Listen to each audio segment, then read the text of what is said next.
Nama lengkap beliau adalah Mufti Muhammad Amin bin Solihah Juragan Yakub, binti Tuan Giyat Kodi Muhammad Sa'ad. Beliau cucu saudara Tuan Guat, salah seorang istri Syekh Muhammad Arsyad Al-Banjari. Semasa muda beliau aktif belajar agama. Sejak di kampung halaman sampai menimba ilmu agama di kota Mekah Al-Mukarramah.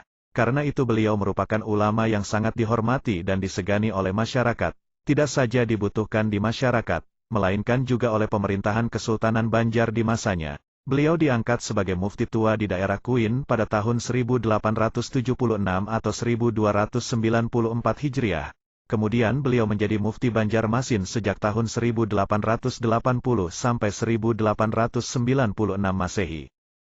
Pada saat itu peperangan sedang berkecamuk di wilayah kerajaan Banjar yang meletus sejak tahun 1859 di bawah pimpinan Pangeran Antasari, dan baru berakhir tanggal 5 Oktober tahun 1905. Sebagai seorang ulama yang hidup dalam suasana peperangan melawan penjajah, Datu Muhammad Amin juga aktif berjuang bersama rakyat. Maka selain aktif berdakwah beliau juga aktif berjuang melawan penjajah Belanda. Suatu ketika tentara Belanda ingin menangkapnya, Datu Muhammad Amin hanya bersembunyi di lubang pahatan kayu ulin yang ada di rumahnya. Tentara Belanda pun tidak bisa melihat, sehingga mereka terpaksa kembali dengan tangan hampa. Sedangkan para pejuang lain, ada yang tertangkap Belanda atau terpaksa lari ke hutan untuk menyelamatkan diri.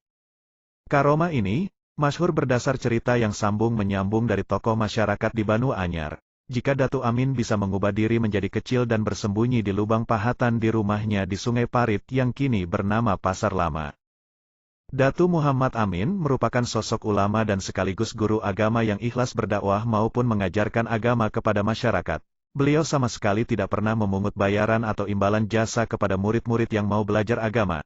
Malah justru sebaliknya, beliaulah yang membiayai, memberi makan dan menjamu masyarakat yang ingin belajar ilmu agama tersebut. Dana untuk keperluan ini semua berasal dari milik beliau sendiri, tanpa meminta atau mencari dari orang lain. Datu Muhammad Amin termasuk ulama yang punya hobi berburu hewan.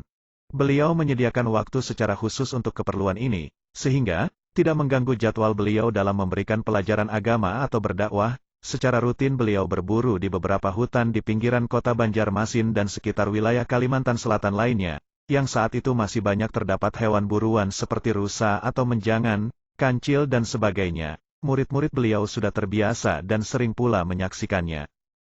Dalam perburuan itu, Datu Muhammad Amin sangat cekatan ketika mengejar hewan-hewan buruannya.